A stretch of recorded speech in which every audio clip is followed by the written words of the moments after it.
Assalamualaikum warahmatullahi wabarakatuh. Hari ini kita kuliah mengenai dasar perlindungan tanaman, yang merupakan salah satu mata kuliah bidang pertanian, di mana kita akan belajar mengenai organisme pengganggu tanaman. Sebelumnya kan kita sudah belajar mengenai hama dan penyakit. Sekarang materi yang sekarang kita mempelajari tentang gulma. Gulma ialah sebagai subsistem dari perlindungan tanaman. Jadi gulma ini merupakan tumbuhan yang tidak diinginkan pertumbuhannya, atau tumbuhan yang pertumbuhannya itu bisa menjadi kompetisi bagi tanaman inti atau tanaman komoditi. Jadi komponen lainnya penyebab penyakit patogen baik abiotik ataupun biotik. Golongan hama itu ada yang serangga, kutu, mamalia, dan nematoda. Kalau mamalia kan ada juga yang bisa merusak bagi tanaman. Contoh mamalia itu contohnya babi. Daerah sawit kan biasanya itu babi. Kalau yang perkebunan sawitnya itu yang tidak perkebunan, itu biasanya kayak perkebunan rakyat, babi bebas berkeliaran. Tapi kalau perkebunan swasta nanti kan babi tidak bisa masuk. Jadi definisi gulma ialah tumbuhan yang tumbuh tidak pada tempat yang tidak dikehendaki, atau tumbuhan yang potensi pengusakannya lebih potensi kegunaannya, atau bisa juga tumbuhan yang kadang tidak diinginkan. Itu pengertian dari gulma. Lalu selanjutnya contohnya kedelai yang tumbuh serta tanaman monokultur jagung dapat dikategorikan sebagai gulma. Misal tanaman jagung, orang jagung, tiba-tiba ada kedelai. Kalau walaupun satu atau dua, dia bisa dibuat dianggap sebagai gulma. Karena kan dia tumbuh sendiri. Mungkin dia bisa tumbuh sendiri karena waktu panen bijinya itu tertanam di tanah, jadi bisa jadi dia tumbuh di situ. Pengelompokan gulma dapat dibedakan berdasarkan umur, daur hidup, habitatnya, kelanasannya, dan kesamaan dan sifat saingan. Gulma bersangkal itu ada gulma tahunan, gulma 2 musim, dan gulma semusim. Gulma berdasarkan keganasan ada namanya gulma berbahaya dan gulma lunak. Gulma berdasarkan habitat yaitu gulma obligat, yaitu gulma yang tumbuh pada habitat yang sudah campur tangan manusia. Lalu gulma fakultatif yaitu gulma yang tumbuh belum ada campur tangan manusia. Contohnya di hutan itu kan banyak gulma, rumput. Orang bilang rumput, gulma. Berdasarkan kesamaan sifat saingan, gulma itu dibedakan atas gulma rumputan. Ini bahasa Latinnya. Biasakan kalau anak sekolah itu harus hafal bahasa Latin atau bahasa ilmiah. Contohnya Sinodon dactylon, Imperata cylindrica itu alang-alang. Bahasa Indonesia alang-alang. Ini dari contohnya. Sinodon dactylon seperti ini, yang sering dijumpai kalau di lahan. Lalu ini dia Imperata cylindrica, yang bunganya itu bisa ditembus ya. Ini Panicum repens, yang kalau kita kecil itu suka diginiin bunganya. Itu gatal kan? Gatal. Lalu bunga berwarna lebar, contohnya Agratum coniglioides atau babadotan. Kalau ada di kampung namanya pasir-pasir ya. Ada juga bilang pasir-pasir atau gimana. Tergantung kampungnya bilangnya. Bahasa daerahnya beda-beda. Lantana camara itu bunga penipir yang warna merah, ada kuning, ada putih, ada ungu, ada. Bedakan sama bunga air. Kalau lantana camara dia nggak ada baunya. Kalau bunga air kan berbau. Ini contohnya Agratum coniglioides. Di kampung mana? Ini babadotan. Iya, babadotan. Ini dia, babadotan. Ini dia. Ini bisa sebagai gulma berbahaya, maksudnya gulma yang nggak dengan tumbuh, tapi bisa dijadikan tumbuhnya karena bisa sebagai pestisida nabati. Itu dia. Lalu gulma tekian Contohnya Cyperus rotundus, baru Pakistan itu Psilurus saridus nanti ya. Ini Cyperus rotundus. Hampir sama kayak Sinodon Dactylon tadi kan? Iya, Bu. Hampir sama, hanya bedanya di bentuk bunganya itu. Ini kandang apa? Teki-tekian. Rumput kan? Sebenarnya rumput. Baru interaksi gulma dengan PPT yang lain. Adanya hubungan timbal balik antara gulma, hama, dan penyebab penyakit. Baru berbagai herbisida atau racun gulma dapat mempengaruhi tingkat kepekaan tanaman. Jadi kalau kalian sering menyemprot herbisida, maka menyebabkan gulma itu resisten. Jadi gulma itu juga yang tumbuh di tanaman. Kalau resisten, herbisida itu aja disemprot ke herbisida jenis estrogen dan urea dapat meningkatkan ketahanan terhadap penyakit Angiospermum. Ini pada tanaman jagung.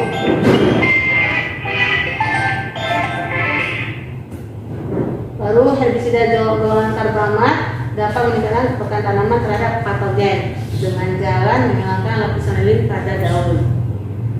Gulma sebagai inang alternatif bagi organisme penggabung tanaman. Jadi gulma itu bisa sebagai inang ataupun patogen dan hama. Inang yang utamanya adalah gulma juga dapat menyerang tanaman yang dibudidayakan. Jadi kalau gulma itu dibiarkan tumbuh aja, itu juga bisa menyebabkan penyakit pada tanaman budidaya. Contoh kayak jagung tadi, jika ada teki-tekian yang tumbuh lebih tinggi teki-tekian rumput yang pada jagungnya, maka jagungnya produksi tidak bagus.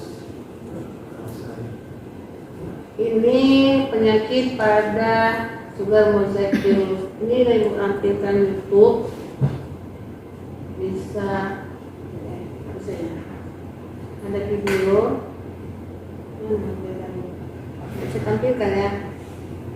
Ini maksudnya jenis gulma. Lalu selanjutnya ada inang alternatif OTT, contoh pada labu-labuan. Biasanya itu kalau tanaman labu semangka kan tuh tanamannya merambat pendek. Itu hampir sama gulmanya. Jadi antara semangka sama gulma saling berkompetisi mencari makan. Bisa juga menyebabkan penyakit pada tanaman semangka tadi, kayak virus mosaic virus pada semangka. Baru pada saat di lapangan tidak ada tanaman labu-labuan, maka virus dan serangga bisa sebagai vektor penyakit. Makanya lebih banyak yang kena keriting itu pada tanaman semangka, karena vektornya itu biasanya jenis kutu. Padahal kan kalau semangka itu bisa kuning, ya kan, kuning. Jadi buahnya kerdil, nggak besar. Itu karena kompetisi antara gulma dan semangka akibat adanya vektor dari hama. Virusnya itu biasanya jenis kutu, jenis entabasi, apit. Baru kerugian yang ditimbulkan oleh gulma yaitu pengurangan hasil karena persaingan usaha, menurunkan kualitas atau mutu hasil, dan meningkatkan biaya pengendalian hama dan penyakit. Jadi kalau gulmanya itu banyak, maka lebih banyak kita mengeluarkan biaya untuk mengendalikan hama penyakit. Jadi usahakan suatu tanaman itu banyak gulmanya. Kayak manusia tuh kan, kalau dia banyak berlauknya kan dia nggak ganteng, sama kayak tanaman. Tanaman pun kalau ada rumputnya pun kan, jadi nggak nampak di depan mata, nggak cantik gitu. Lalu tercampurnya biji gulma dalam benih padi dapat menyebabkan keluarnya persediaan benih.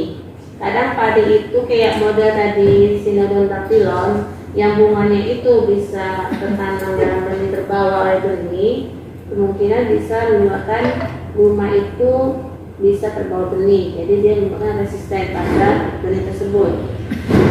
Baru ikut termakannya gulma oleh sapi perah dapat menyebabkan bau daripada ekskresi sapi, gitu ya. Jadi kan kalau sapi itu asal makan aja tuh rumput yang berbahaya, jadi bisa juga berbahaya terhadap produksi susunya, ya kan? Baru terhambatnya aliran air dalam saluran irigasi, saluran pembuangan. Yang ketujuh, menimbulkan kerugian secara tidak langsung dan menjadi inang alternatif pada beberapa patogen. Contohnya itu enceng gondok. bisa sebagai penyebab penyakit pada tanaman cabai atau tomat. Kau enceng gondok kan? Enceng gondok nggak hanya tumbuh di air, di darat juga ada. Lalu Panicum repens itu hama gandul yang menyerang padi. Rumput-rumputan contohnya nematoda yang menyerang kopi, jagung, tembakau, dan padi. Penerapan yaitu mengeluarkan gulma itu mengeluarkan adanya senyawa racun atau alelopati sehingga dapat merusak pertumbuhan tanaman. Ini contoh gulma yang memiliki alelopati. Contohnya, berarti kan kalau dari gulmanya Agropyron repens ke banyak tanaman. Kalau gulma Amaranthus spinosus itu biasanya pada tanaman kopi. Amaranthus spinosus itu bayam berduri. Bayam ada bayam berduri, bukan bayam yang dikonsumsi kita makan. Ada juga ada bayam berduri. Daunnya seperti bayam, tapi di tangkainya itu ada durinya. Lalu yang Cyperus rotundus itu kedelai. Ada bayam berduri. Iya, bisa dibakar. Bedanya sama putri malu. Putri malu kan dia panjang kan. Kalau daun itu daunnya masih membayang, tapi batangnya berduri. Nah, kecil kan. Potensi gulma sebagai sumber daya yang bermanfaat itu bisa sebagai sumber obat-obatan. Contohnya bisa sebagai pelancarkan kencing, obat cacing, dan pengencang kulit untuk wanita. Jadi kalau yang udah berumur 30 tahun ke atas bisa meminum rumput teki. Rumput teki contohnya tadi apa? Imperata silica. Iya, obat pelancar kencing juga bisa. Caranya gulma itu dicampur sama akarnya direbus. Air rebusannya itu diminum, bukan gulmanya diminum ya. Air rebusannya. Contohnya putri malu. Putri malu ini bisa sebagai obat diare, obat tidur. Jadi kalau susah tidur bisa. Nggak usah pakai kimia obat-obatan. Karena kan nanti buat kita itu dia ketergantungan. Secara alami ada. Iya, direbus. Air rebusnya itu diminum. Lalu sebagai bahan dasar parfum, contohnya rumput teki. Sebagai bahan bangunan dia alam. Ini dia putri malu tadi juga. Yang sebagai obat tidur sama pelancar kencing ya. Obat diare. Bunga yang seperti ini. Pernah jumpa? Jadi kalau mau buang pelancar diare supaya diarenya nggak diare terus, Itu yang mana ya?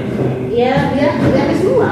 Semua ya? Sama sedotannya berarti direbus, Bu? Airnya diminum? Iya, air besarnya diminum. Bukan dia diminum ya, airnya. Bagaimana? Itu secara tradisional. Kalau mau cara instan ya jadi dia potik obat tidur, diare. Contohnya prostat ya kan. Lalu sebagai bahan pembuat kertas itu alang-alang. Sebagai bahan kerajinan eceng gondok. Biasanya kita tahu kan eceng gondok bisa sebagai kerajinan tangan. Dan bisa ada yang sampai ekspor ke luar negeri. Sebagai bahan media untuk menumbuhkan jamur. Contohnya untuk jamur yang dijual itu lah.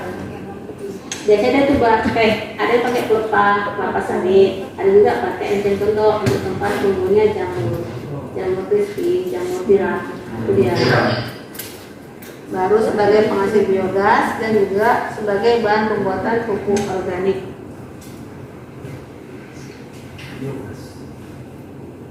Tujuan umum dari pengendalian gulma itu untuk membatasi investasi gulma sehingga secara ekologis dan ekonomis tidak merugikan.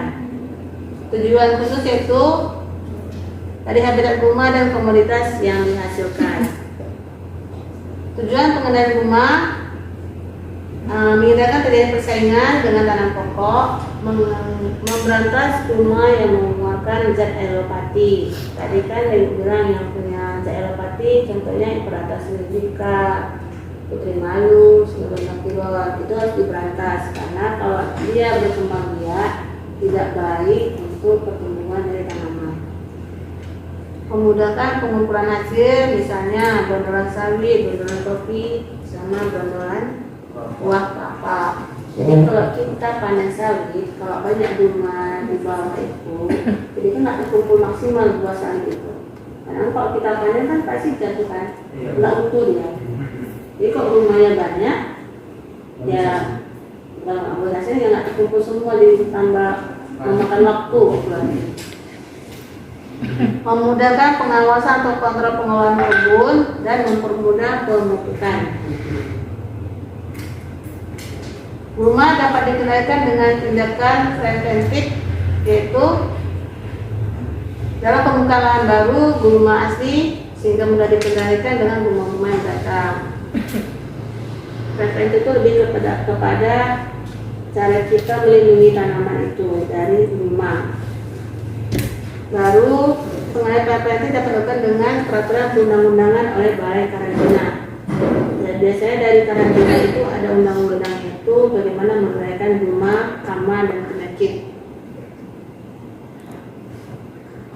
Secara mekanik atau fisik itu dengan mencabut aja gulmanya. Tapi kalau lahannya luas, mencabut gulma perlu berapa orang, ya kan? Berarti kalau lahannya cuma satu rantai atau 20 x 20 meter ataupun nggak sampai 1 meter, bisa kita cabut 2-3 orang bisa.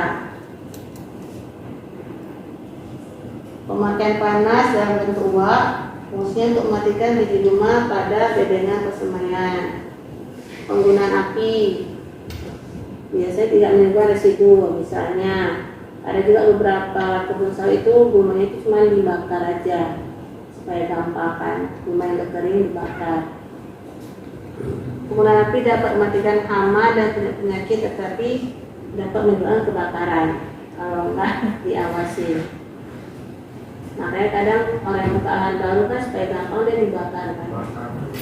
Tapi kalau enggak itu bisa menimbulkan kebakaran, bisa juga merusak orang yang makan, yang hidup asapnya. Yang keempat, jangan sampai saya dengan cara membabat. Tapi kalau membabat biasanya masih ada tinggal juga akar di bawah itu. Sebenarnya itu nggak efektif juga. Baru pengerjaan tanah dan pengolahan tanah. Ada beberapa petani sebelumnya nanam dia tanpa olah tanah, berarti dia itu gulma itu ada langsung main tanam. Ada yang pakai olah tanah, berarti gulma itu dibersihkan dulu baru olah tanah. Ada enggak? Ada yang enggak juga. Jadi dia langsung olah tanah aja, gulma itu masih ada, diolahnya di tanah itu, baru setelah itu ditanam benihnya. Pengendalian gulma secara kompetensi itu pergerakan tanaman. Pergerakan tanaman ini maksudnya bisa pertama petani nanam padi. Kalau panen padi dia ganti tanamannya yang beda famili. Kalau padi kan familinya Gramineae, digantinya bisa tanaman kedelai. Kedelai kan familinya Leguminosae. Jadi gulma dan hamanya itu enggak sama seperti gulma dan hama di tanaman padi. Itu untuk meminimalkan serangan dari OPT. Pengaturan jarak tanam. Jarak tanam yang terlalu sempit, yang terlalu dekat juga dapat menyebabkan banyaknya serangan organisme pengganggu tanaman. Penggunaan mulsa atau penutup tanah, penutup rasa biasanya mulsa yang digunakan petani, mulsa jerami dan mulsa plastik. Mulsa plastik pun ada berbagai macam warna. Nanti kalian pahami waktu kita praktek di lapangan. Sampai sini ada yang mau ditanyakan? Dari perkuliahan kita tentang gulma, macam-macam gulma dan pengendalian gulma.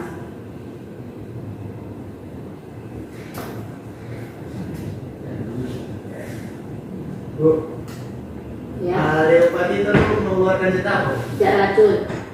Zat racunnya itu bisa yang dapat merugikan bagi tanaman. Contohnya zat ada namanya antioksidan, zat tanin,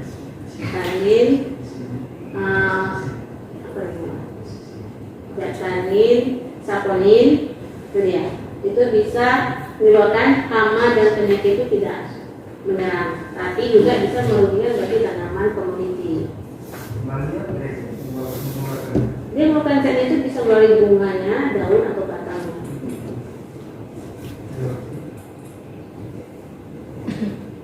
Ada lagi yang mau tanya?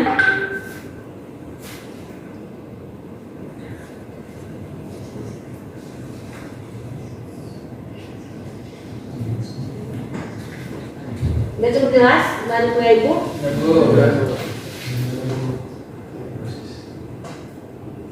Habis. Untuk tugasnya Ibu minta kan membuat herbarium di mana tugasnya itu per kelompok. Satu herbarium itu 3 orang. Di mana nanti kita ambil gulma, contoh gulma berdaun lebar.